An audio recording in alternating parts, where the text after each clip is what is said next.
The following slide deck is a collection of the workshop boards used during the public consultation, which took place on October 2nd and 3rd, 2024. It includes a brief description of the contents of each of the workshop boards. Slide number 2, Runway 02, Current Instrument Flight Procedure. The brown lines indicate the track over the ground expected to be flown by aircraft.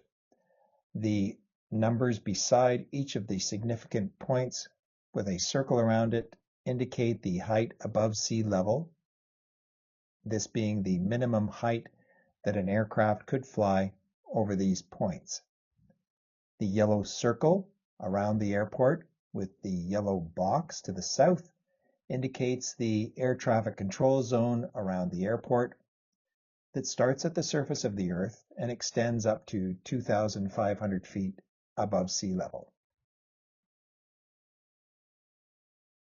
Slide number 3 indicates the overlay of the existing procedure, still with brown, and the blue lines indicating the proposed new procedures with additional tracks to join the final approach segment, that straight segment that goes into runway 02 in a straight line. As with the last slide, the yellow circle around the airport, which is approximately 5 nautical miles in radius, and the extended boxes to the north and south indicate the air traffic control zone from the surface to 2,500 feet. The altitudes in the boxes beside each of the significant points along the procedure now have 2 numbers in them.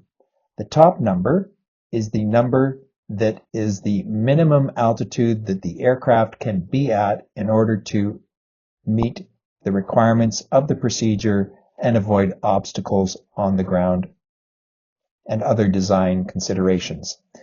The number in brackets below that is the height that we expect an aircraft to be at if it is doing a continuous descent into a landing position. So as you can see, the bracketed number will always be higher than the minimum allowed altitude on that procedure. The scale is zoomed out quite a bit so that you can see the start of the procedure, which is based on a point that air traffic control used to bring aircraft from the en route structure and start to descend into a landing position at Sonoma County Airport. These starting points are based on connections to existing standard arrival routings that the FAA have built for this airport, and also ground-based navigation aids that are used as anchor points for the en route structure. The bracketed altitudes, as mentioned, that were part of the design for a continuous descent are conservative estimates and could be initiated at a higher altitude dependent on the rate of descent of the aircraft and the other prevailing conditions such as winds and temperature. Slide number 4 is a zoomed in look at the final approach segment starting from approximately 10 miles from the airport to the runway threshold, and shows that on the previous design and the proposed new design, there will not be much change in the track over the ground because it is important that in the design we do have a straight segment leading to the touchdown point. Slide number 5 shows the current procedure for runway 32 arriving from the south and landing towards the north into Sonoma County. Consistent with the other slides, the current procedure path over the ground is shown in brown. Additional colors here show the area that is covered by the ground-based navigation system used for instrument landings, and is the area where aircraft will normally start to descend below the 3,000 mark indicated on those segments joining final approach.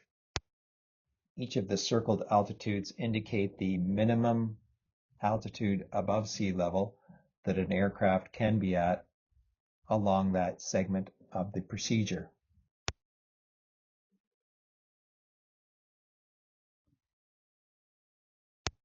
Slide number 6 shows the proposed new paths to join that final approach segment that was shown on the previous slide. Each of the entry points allow an entry from the north, the south, east or west. And again, the altitudes indicated are the minimum altitude above sea level. The bracketed number below in each of those circled altitude boxes is the expected altitude above sea level for a continuous descent approach along that segment. All of these join at the same point as with the preceding existing procedure at 3,000 feet.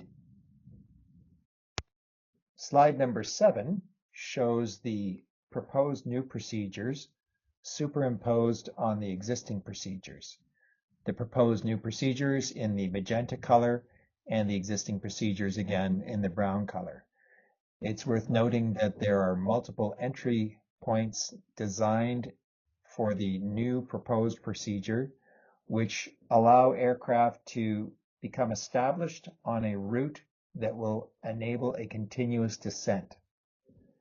The existing procedure did not have any connection points for aircraft coming from the north or from the west, mainly focusing on entry only from the south.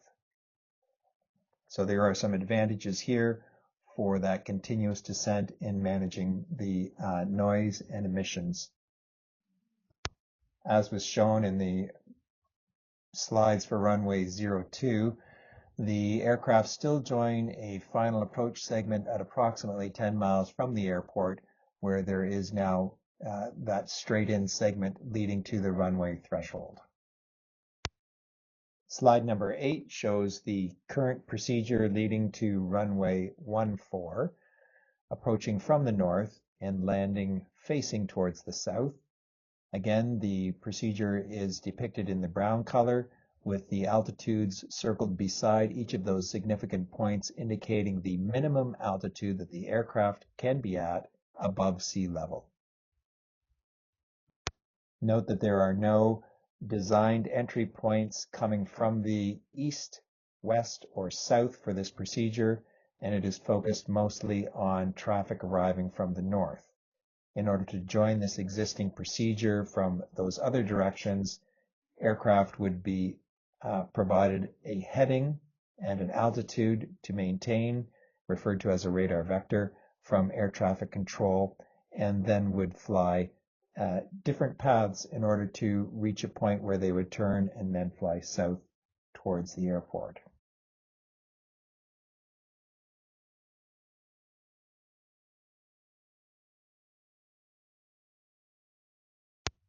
Slide 9 now indicates the proposed procedures over the ground in blue, indicating entry points that can be joined for the procedure from the north, west, east, and south, and providing these tracks with an altitude as a minimum altitude with the bracketed value below it, indicating that altitude that would be expected during a continuous descent. The procedures provide for additional noise reduction by having continuous descent with aircraft engines at or near idle while coming around to join the final approach segment, and also minimizing emissions by having low power settings. So these connections will preclude the need for radar vectors for the most part by having that set path for aircraft to join and follow on a continuous descent, coming around to that point where they will join a almost straight segment at approximately 10 miles from the runway threshold. Slide 10 shows the current procedure in brown, again with the proposed new procedure tracks in blue superimposed on top of each other to show the differences in how these have been designed. The proposed new tracks, again showing how they allow for aircraft to join from the south and from the north or east or west into this procedure, and having a continuous descent indicated by the two numbers in the circled altitudes beside those significant points along the procedure, and also showing that there is a slightly different path indicated for the final approach segment. The next slide will show that in more detail. Slide number 11 shows the current final approach segment of the published procedure in brown. The procedure is offset from the extended runway center line by 15 degrees, meaning that aircraft, as they approach, will maneuver to a position where they will fly a straight line to the runway threshold, which will be indicated on a subsequent slide. Slide number 12 shows the new proposed final approach segment, showing that there is a turn to align with the runway center line at a point just south of Healdsburg, and tries to do more of a straight-in procedure, allowing the aircraft to stay on the procedure and not do visual maneuvering outside of it, with more predictability in this way in both the vertical profile and the lateral profile. On slide number 13, we are showing the current track over the ground of the existing procedure in brown, with the altitudes that aircraft will cross those significant points at, and the blue procedure showing the proposed new path over the ground. The red line indicates the runway center line. This would be the line that aircraft would like to be lined up on, but in order to mitigate the noise, we are proposing to keep the final approach segment offset from this extended runway center line, but not as much as the existing procedure, because aircraft would not be inclined to stay on that path and would do visual maneuvers to put themselves on the red extended runway center line.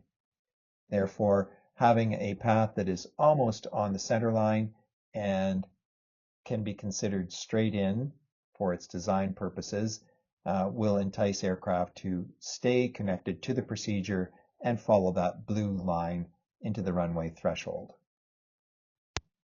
The final slide from the workshop session, slide number 14, shows that same picture that was in the previous slide, now superimposed on a satellite drawing.